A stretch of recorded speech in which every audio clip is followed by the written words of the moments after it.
শ্রমিকের বয়স বিবেচনায় নিয়ে উপযুক্ত ও ন্যায্য অর্থ ক্ষতিপূরণ প্রদান করতে হবে। আহত শ্রমিকদের সম্পূর্ণ চিকিৎসার ব্যয় মালিক পক্ষকে বহন করতে হবে।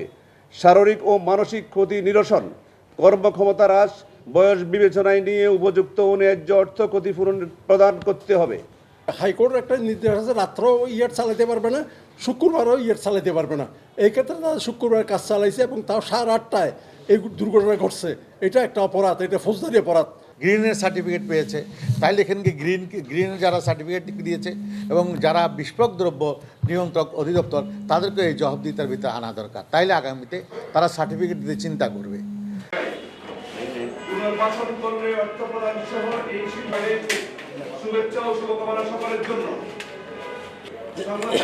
উপস্থিত হওয়ার জন্য সকলকে আমরা এই দুর্ঘটনায় মালিক পক্ষ অবহেলার দায় এড়াতে পার্কিং সার্টিফিকেট প্রত্যক্ষ কমপ্লায়েন্স ইয়ার্ড যেখানে রাখা দুর্ঘটনার পর উদ্ধার প্রাথমিক প্রত্যক্ষদর্শীদের বরাতে আমরা জানলাম সকাল 9টায় বিষাক্ত থেকে আমরা অভিযোগ মালিক পক্ষকে অভিযোগ করে যে গ্রিন ইয়ার্ডের যে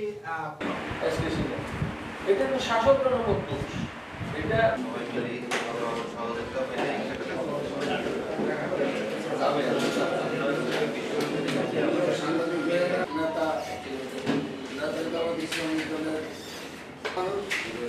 আসতে একটু সময় লাগতেছে, সে কারণে আমাদের অবহেলার সাথে জানাচ্ছি যে এবং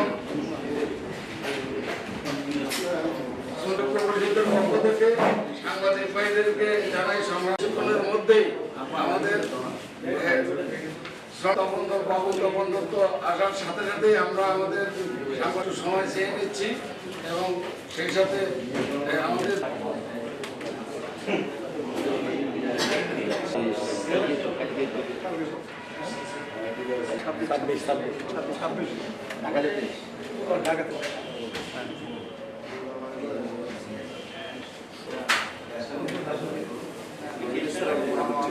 স্টিল শিপ রিসাইক্লিং ইন্ডাস্ট্রি ইয়ার্ডে দুর্ঘটনায়